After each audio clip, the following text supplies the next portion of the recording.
ఒకవైపు శీతాకాల సమావేశాలు జరుగుతూ ఉన్నాయి. ఇంకోవైపు నిరుద్యోగులందరూ కూడా శీతాకాల సమావేశంలో, అసెంబ్లీ సమావేశంలో మా అంశాలు కూడా లేవనెత్తాలంటూ కూడా ఒక కీలక ప్రెస్ మీట్ ఏర్పాటు చేసుకున్నారు. మాట్లాడించే ప్రయత్నం చేద్దాం. మనతో పాటు కొంతమంది నిరుద్యోగులు ఉన్నారు. చెప్పండి బ్రదర్, ఏంటి మీ ఎజెండా ఏంటి?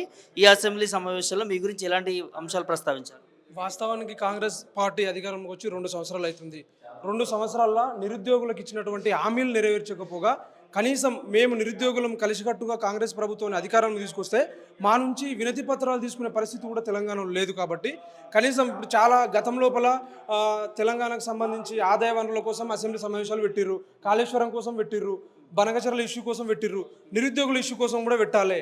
ఎందుకంటే నిరుద్యోగులు చాలామంది చనిపోతారు. గతం లోపల ప్రవాళిక చనిపోయినప్పుడు వీళ్ళందరూ కలిసి మా అశోక్ నగర్, ఉస్మాన్ యూనివర్సిటీ మా చుట్టూ తిరిగి నిరుద్యోగులు ఉద్యోగాల కోసం చనిపోయినారు అని చెప్పి వీళ్ళు ఏదైతే మా ఇంట తిరిగిరో, ఇప్పుడు కాంగ్రెస్ గవర్నమెంట్లో చాలామంది నిరుద్యోగులు చనిపోయారు. సిరిసిల్లలో శ్రీకాంత్ అని చనిపోయిండు, నల్గొండలో అఖిల్ చనిపోయిండు, చాలామంది నిరుద్యోగులు చనిపోతారు. కాబట్టి మీరు ఎన్ని ఉద్యోగాలు ఇచ్చిర్రు, మా నిరుద్యోగుల అంశానికి సంబంధించి పవర్ పాయింట్ ప్రజెంటేషన్ ఇవ్వాలి, నిరుద్యోగుల అంశాన్ని లేవనెత్తాలి. ఈరోజు జీవో 29 వల్ల చాలామంది ఎస్సీ, ఎస్టీ, బీసీ విద్యార్థులకు అన్యాయం జరిగిందంటే ఒక ఎస్సీ ఎమ్మెల్యే కానీ, ఒక బీసీ ఎమ్మెల్యే కానీ, ఒక మైనార్టీ ఎమ్మెల్యే కానీ స్పందించలేరు. తద్వారా లాస్ట్కు 60% అగ్రకులాలకు సంబంధించిన వాళ్ళకు ఉద్యోగాలు పోయినాయి. ఇప్పుడు మరి నిరుద్యోగులకు ఇంత అన్యాయం జరుగుతుంది, మీరు ఎందుకు మా గురించి అడుగుతలేరు? మేము కదా ప్రతి గ్రామంలో నిరుద్యోగులు, వందలాది మంది నిరుద్యోగులు ఉన్నారు. మేమందరం కలిసి గ్రామాల్లో ప్రచారం చేస్తేనే మీరు రోజు అసెంబ్లీలో ఉన్నారు. మరి ఎందుకు నిరుద్యోగుల గురించి మాట్లాడతలేరు? ప్రతి విషయం గురించి మాట్లాడినారు, మిగిలింది నిరుద్యోగుల అంశం గురించి ఖచ్చితంగా నిరుద్యోగుల అంశం లేవనెత్తాలి. లేని పక్షంలో గ్రామాల్లో తిరగనీయం, నియోజకవర్గాల్లో తిరగనీయం, ఎక్కడ కూడా తిరగనీయం అని చెప్పి ప్రభుత్వంలో ఉన్నటువంటి ఎమ్మెల్యేలని అండ్ సీఎం గారిని అందరిని కూడా కోరుకుంటున్నాం. బేసిక్గా ప్రభుత్వం నిరుద్యోగుల ప్రభుత్వం అని చెప్పుకుంటా ఉన్నది. మేము ఉద్యోగాలు ఇచ్చాము, ఈ ప్రభుత్వము గత ప్రభుత్వాలు ఇవ్వలేననిగా ఏ రాష్ట్ర ప్రభుత్వాలు కూడా ఒక సంవత్సరం లోపల 60,000 ఉద్యోగాలు ఇచ్చిన దాఖలాలు లేవు. అది మా కాంగ్రెస్ ప్రభుత్వం ఇచ్చిందనేది ముఖ్యమంత్రి చెప్పిన మాట. దీనికి మీరు ఏం చెప్తారు? అన్న ప్రపంచంలో ఎక్కడ కూడా ఆల్రెడీ ఉద్యోగాలు చేస్తున్న వాళ్ళకు ఒక శాఖ నుంచి మరో శాఖగా జీపీఓగా మార్చి వాళ్ళకు ఉద్యోగాలు నియామక పత్రాలు ఇచ్చిండు. అంటే ఆల్రెడీ ఉద్యోగాలు చేస్తున్న వాళ్ళకి మళ్ళీ నియామక పత్రాలు ఇచ్చి 60,000, 70,000, 80,000 నాకు తెలిసి ఇప్పుడు సర్పంచిగా ఎన్నికైన వాళ్ళు కూడా వాళ్ళని కూడా మా దాంట్లో తీసుకొచ్చి కలిపే అవకాశాలు ఉన్నాయని నాకు అనిపిస్తుంది. ఎందుకంటే ఇప్పటికే ఒక ఆయన 60,000, 70,000, లక్ష అంటారు. ఇప్పుడు ఈ సర్పంచ్లను తీసుకొచ్చి మా దాంట్లో కలిసి 1,12,000 చేసే అవకాశాలు కూడా ఉన్నాయి. అదే చెప్తున్నాం, మీరు ఎన్ని నోటిఫికేషన్లు ఇచ్చారు, ఎన్ని వాటికి అప్లికేషన్లు తీసుకున్నారు, ఎంత ఫీజు తీసుకున్నారు అనే దాని గురించి చర్చ చేయండి అసెంబ్లీలో. అందరూ కూడా తెలుస్తుంది కదా మీరు నిజంగా ఉద్యోగాలు ఇచ్చినాము, 60,000 ఉద్యోగాలు, 70,000 ఉద్యోగాలు ఇచ్చినాము అని అంటున్నారు. కాబట్టి అసెంబ్లీలో పవర్ పాయింట్ ప్రజెంటేషన్ పెట్టి మా నిరుద్యోగుల అంశం చర్చించాలి. చర్చిస్తేనే వీళ్ళు ఎన్ని ఇచ్చారు అనేది ప్రజలకు కూడా తెలుస్తుంది. ఎందుకంటే ఒక్క జనరల్ నోటిఫికేషన్ కూడా వెళ్ళారు, మొత్తం గత గవర్నమెంట్ ఇచ్చినటువంటి నోటిఫికేషన్ ఫుల్ఫిల్ చేసిర్రు. నిజానికి వీళ్ళు డిఎస్సీలో 5,000 పోస్టులు వేసిర్రు, గ్రూప్ 1లో 60 పోస్టులు పెంచారు. ఈ పోస్టులన్నీ కూడా గత గవర్నమెంట్ ఆల్రెడీ పెంచుతామని అన్నారు. పెంచుతామంటే కూడా మేము నమ్మలేము, అసలు గవర్నమెంటే వద్దు. మాకు రాహుల్ గాంధీ గారు లైబ్రరీ దగ్గరకు వచ్చి చెప్పిండ్రు, ప్రియాంక గాంధీ గారు యూత్ డిక్లరేషన్ ఇచ్చారు, కోదండరామ్ గారు సరే అని, బలమూరు వెంకట్, ఆకునూరు మురళి వీళ్ళందరూ చెప్పిర్రు, మీకు 2 లక్షల ఉద్యోగాలు ఇచ్చినంత వరకు మీ వెనకాల మేము ఉంటాం, ఖచ్చితంగా 2 లక్షల ఉద్యోగాలు వస్తాయని చెప్పిర్రు. ఎగ్జాక్ట్లీ మీరన్నట్టుగానే రాహుల్ గాంధీ గారు గతంలో అసెంబ్లీ ఎన్నికలు జరగకముందు హామీ ఇచ్చారు. సో మరి 2 సంవత్సరాల తర్వాత మెస్సీ ఫుట్బాల్కి రాహుల్ గాంధీ గారు రావడం జరిగింది. మరి కనీసం నిరుద్యోగులను కలిసే ప్రయత్నం కానీ, లేకపోతే నిరుద్యోగులు పడుతున్నటువంటి సమస్యల గురించి కానీ మాట్లాడడం జరిగింది. ఎట్లా చూస్తారు మీతోని? నిజానికి రాహుల్ గాంధీ గారిని చూసి మేము కాంగ్రెస్ పార్టీకి సపోర్ట్ చేయలేము, రేవంత్ రెడ్డి గారి చూసి సపోర్ట్ చేయలేదు. రాహుల్ గాంధీ గారు, కోదండరామ్ గారు వీళ్ళందరూ చూసి కాంగ్రెస్ పార్టీకి సపోర్ట్ చేసినాం.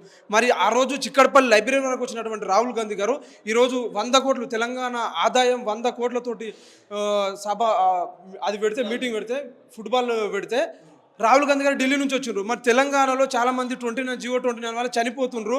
తెలంగాణలో జీవో 29 వల్ల రోడ్ల మీద ధర్నాలు చేస్తుంటే పోలీసులతో లాఠీ చార్జ్ చేస్తున్నారు. మీరు ఇచ్చినటువంటి హామీలు నెరవేర్చండి అని అంటే కనీసం స్పందించినటువంటి రాహుల్ గాంధీ గారు ఈరోజు మెస్సీ ఫుట్బాల్కు వాళ్ళ చెల్లెలు, కొడుకులు కూడా వస్తున్నారు. రేవంత్ రెడ్డి గారు ఆయన మన్మని వాళ్ళ అన్న కొడుకుని దొరికిపోయి అక్కడ టైం కేటాయిస్తున్నాడు. సినీ ఇండస్ట్రీకి ఏం సంబంధం, గంటలు చర్చలు చేస్తున్నారు. అది ఏది కుమారి ఆంటీ విషయంలో కూడా రేవంత్ రెడ్డి గారు వెళ్ళి కలిసినటువంటి వ్యక్తి, ఢిల్లీకి 70 సార్లు పోయినటువంటి వ్యక్తి. మరి నిరుద్యోగులతో ఎందుకు 2 నిమిషాలు మా వినతి పత్రాలు ఎందుకు రేవంత్ రెడ్డి గారు తీసుకోవట్లేదు? ఈరోజు రాహుల్ గాంధీ గారు మరి రాజ్యాంగం పట్టుకొని భారతదేశం మొత్తం తిరుగుతారు కదా, మరి నీవు నీవు ఏవైతే మాకు హామీలు ఇచ్చినావో నీ అధికారం ఉన్నటువంటి తెలంగాణలో మరి మా నిరుద్యోగులు ఇంతమంది చనిపోతే నీవెందుకు రాహుల్ గాంధీ గారు స్పందిస్తలేవు? ఖచ్చితంగా రాహుల్ గాంధీ గారు కూడా స్పందించలేండి. ఇప్పుడు 2 సంవత్సరాలు అయిందన్న, ఇప్పుడు మాకు కూడా చదవాలంటే కూడా ఆర్థికంగా ఇప్పటికే ఆర్థికంగా మానసికంగా అన్ని విధాలుగా మేము కుమిలిపోయినాం. చాలామంది సూసైడ్ అటెంప్ట్లో కూడా చేసుకునే పరిస్థితులు ఉన్నాయి. అంతకు ఇదైపోతుంది, మా ఏజ్ కూడా అయిపోతుంది. సో ఇప్పటికి కూడా ప్రభుత్వం స్పందిస్తలేదంటే ఇక మా నిరుద్యోగులు ఎటు తెలుసుకోలేని పరిస్థితి ఉన్నాం. ఖచ్చితంగా నెక్స్ట్ మేము ఢిల్లీకి వేసినాం, రాహుల్ గాంధీ దగ్గరనే తడవబేడో తెలుసుకుంటాం. మేము రాహుల్ గాంధీ గారిని నమ్మి ఓట్లు వేసినాం. మా దగ్గరికి, మా లైబ్రరీ దగ్గరకు వచ్చి కాబోయే యువ ప్రధాని అని చెప్పుకొని మా లైబ్రరీ దగ్గరకు వస్తే ఇంక నమ్మి మేము ఓట్లు వేసినాం. కాబట్టి ఖచ్చితంగా రాహుల్ గాంధీ గారి దగ్గరనే ఢిల్లీకి పోయి మేము తడవబేడో తెలుసుకున్నాం. ఇప్పుడు జరిగే అసెంబ్లీ సమావేశాల్లో ఖచ్చితంగా మా నిరుద్యోగుల అంశం లేవనెత్తుతారు ప్రతిపక్షాలు కూడా అని మేము ఆశిస్తున్నాము. ఖచ్చితంగా లేవనెత్తాలే. లేని పక్షంలో నిరుద్యోగులు అందరం కూడా ఏకమై తర్వాత జరిగేటటువంటి పరిణామాలకు రాహుల్ గాంధీ గారు, రేవంత్ రెడ్డి గారే బాధ్యత వహించాలి. ఎట్లాంటి పరిణామాలు అంటే ఇప్పుడు ఏం చెప్పినాను కూడా అరెస్ట్ చేస్తుర్రు. ఇప్పుడు మేము కనీసం వినతి పత్రాలు పోయి ఇద్దామంటే కూడా పోలీసు వాళ్ళు కాల్ చేస్తుర్రు, ఎవరెవరికి ఇస్తున్నావు, ఏం చేస్తున్నావు అని అడుగుతుర్రు. ఇది కూడా మేము బయట పెట్టదలుచుకోలేను. ఎక్కడ స్వేచ్ఛ అన్న? ఇప్పుడు కాంగ్రెస్ గవర్నమెంట్ రాకన ముందు లైబ్రరీలో మేము అక్కడిక్కడ సమస్యలు ఉంటే ధర్నాలు చేసుకునేది. ఇప్పుడు లైబ్రరీలలో, యూనివర్సిటీలలో సర్క్యులర్ విధించారు ధర్నాలు చేయొద్దని చెప్పి. ఎక్కడ స్వేచ్ఛ విధించింది? ఇప్పుడు గతం లోపల ఈయన చేసింది ఇప్పుడు ధర్నా చౌకనే పునరుద్ధరించింది కదా. ధర్నా చౌకలో ధర్నాలు చేద్దామంటే పర్మిషన్లు ఎట్లా ఇస్తారన్నా? పర్మిషన్లు ఇస్తలేరు వాళ్ళు. పోలీసు వాళ్ళు నెల రోజుల ముందస్తు సమాచారంతో తిరుగుతుంటే కూడా లాస్ట్కు ఆర్ కృష్ణ సార్, మందకృష్ణ మాదిగ అన్నాను, వాళ్ళందరినీ తీసుకపోతే పర్మిషన్ ఇస్తున్నారు తప్ప నిరుద్యోగులకు పర్మిషన్ ఇవ్వట్లేదు. ఇంకా స్వేచ్ఛను ఎక్కడ ఉంది? మాకు ధర్నాలు చేసే అవకాశం ఇవ్వట్లేదు, స్వేచ్ఛను ఎక్కడ ఇస్తుర్రు? ఇప్పుడు ధర్నాలు చేస్తుంటే నిషేధిస్తుర్రు, సర్క్యులర్ విధించురు, ఎక్కడెక్కడ బోర్డులు పెడుతుర్రు ధర్నాలు చేయొద్దని చెప్పి. ఎక్కడ స్వేచ్ఛ ఉంది? ప్రజాపాలన అని చెప్పుకోవడానికే మాత్రమే కానీ ప్రజలకు పనికొచ్చే పనులు ఒకటి కూడా రేవంత్ రెడ్డి గారు చేయట్లేదు. ఏదైనా ఇష్యూ, నిరుద్యోగ ఇష్యూ కానీ ఏదైనా ఇష్యూ వచ్చేసరికి రేవంత్ రెడ్డి గారు డైలాగులు కొడతాడు. ఫోన్ ట్యాంపరింగ్ ఇష్యూ ఇస్తాడు, కాళేశ్వరం ఇష్యూ ఇస్తాడు, బనకచర్ల ఇష్యూ ఇస్తాడు. ఇవన్నీ ఇష్యూ టాపిక్ డైవర్ట్ చేసి ఈ ఉద్యమాన్ని ఎవరైతే పోరాటం చేస్తున్న ప్రభుత్వం మీద వ్యతిరేకత వస్తుందని చెప్పి దాన్ని కప్పిపుచ్చే ప్రయత్నం చేస్తుంది. కానీ రేవంత్ రెడ్డి గారికి తెలియట్లేదు. కనీసం ఈ శీతాకాల సమావేశాలైనా నిరుద్యోగుల అంశం లేవనెత్తాలని చెప్పి మేము కోరుకుంటున్నాం. ఇట్లాంటి అంశాలు లేవనెత్తాలి. ప్రధానంగా డిమాండ్స్ ఏంటి అంటే ప్రభుత్వం కూడా చాలా హామీలు ఇచ్చింది. జాబ్ క్యాలెండర్ అన్నది, 2 లక్షల ఉద్యోగాలు అని చెప్పింది, నిరుద్యోగ భృతి అని చెప్పింది, విద్యార్థులకు విద్యా భరోసా కార్డు అని చెప్పింది, మహిళలకు స్కూటీలు ఇస్తామని చెప్పింది. ఇట్లా చాలా హామీలు మీకు చెప్పుకుంటూ వెళ్ళింది. ఎట్లాంటి సమస్యలని ప్రధానంగా ఈ అసెంబ్లీ సమావేశంలో చర్చించాలి?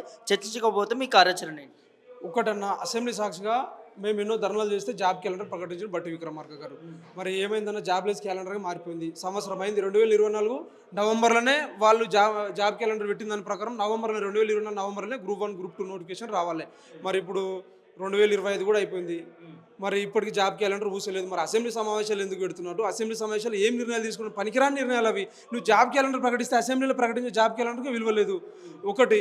రెండోది ఏంటంటే, ఒక ఆయన 60,000 ఉద్యోగాలు, ఇంకో ఆయన 70,000 ఉద్యోగాలు, ఇంకో ఆయన 1,00,000 ఉద్యోగాలు అంటారు. మేమేమంటున్నామంటే ఒక్క జనరల్ నోటిఫికేషన్ కూడా మీరు రిలీజ్ చేయలేరు. మీరు ఏం నోటిఫికేషన్లు ఇచ్చిర్రు? కొత్తగా ఏం నోటిఫికేషన్లు ఇచ్చిర్రు? డిఎస్సిలో పెట్టినటువంటి 5,000 నోటిఫికేషన్ కానీ, కొత్తగా యాడ్ చేసినవి కానీ, గ్రూప్ 1లో పెట్టినటువంటివి కానీ, గతం లోపల ఆల్రెడీ టీఆర్ఎస్ గవర్నమెంట్ ఇస్తా అంటే కూడా మేము వద్దన్నాం. అవి నీవు కొత్తగా కలిపినవి కాదు. నీవు ఒక్క జనరల్ నోటిఫికేషన్ కూడా లేదు. నువ్వు ఎన్ని నోటిఫికేషన్లు ఇచ్చినావు అనేది అసెంబ్లీలో చర్చించాలి. ఇంకోటి, ఖాళీలపై కమిటీ చేసిండు, సిలబస్పై కమిటీ వేసారు. సంవత్సరం అయింది. మరి కమిటీ ఏం చేస్తుంది? మరి సంవత్సరం అయిపోయింది. నువ్వు 2 నెలల కమిటీ ఖాళీల వివరాలు కమిటీ నిర్ణయిస్తుంది చెప్తామని అన్నారు. మరి సంవత్సరం అవుతుంది, ఇప్పటికీ ఆ సమాచారం లేదు. మరి ఆ కమిటీ ఏం చేస్తుంది? ఇదంతా సమాచారం అసెంబ్లీలో చర్చించాలి. మరి ఎంతమంది నిరుద్యోగులు చనిపోవడానికి కారకులు ఎవరు? మీరు ఒక ఉద్యోగం కూడా ఇవ్వకపోగా భారతదేశంలోనే ఎక్కువ ఉద్యోగాలు మేము ఇచ్చినామని చెప్పి నువ్వు ఎట్లా మాట్లాడినావు? ఎందుకు నిరుద్యోగులను ఈ విధంగా మానసికంగా మనోవేదనకు గురయ్యేటట్లు ఎట్లా మాట్లాడతారు రేవంత్ రెడ్డి గారు? ఇవన్నీ నిరుద్యోగుల అంశాలకు సంబంధించి అన్నీ కూడా అసెంబ్లీలో ఖచ్చితంగా చర్చించాలి. చర్చించకపోతే ఇక అది డెడ్ లైన్ లెక్క అన్న. ఎట్లా అంటే 2 సంవత్సరాలు అవుతుంది. ఇప్పుడు గతం లోపల మేము చదువుకుంటే ఉద్యోగాలు కొట్టుకునేటోళ్ళం, మీకోసం కష్టపడినాం. మీరు డిపాజిట్లు కూడా రాని వాళ్ళని ఈరోజు అసెంబ్లీలో కూర్చుని పెట్టినాం. మేము సీఎం రేవంత్ రెడ్డి గారు పదవి ప్రమాణ స్వీకారం చేసినప్పుడు నిరుద్యోగుల వల్లనే ఇక్కడ పదవి ప్రమాణ స్వీకారం చేస్తున్న ఆయన మరి ఎందుకు నిరుద్యోగులను పట్టించుకోవట్లేదు? నిరుద్యోగుల వల్లనే మీరు అసెంబ్లీలో ఉన్నారు కాబట్టి ఖచ్చితంగా నిరుద్యోగుల అంశాన్ని లేవనెత్తాలి అని చెప్పి మేము కోరుకుంటున్నాం.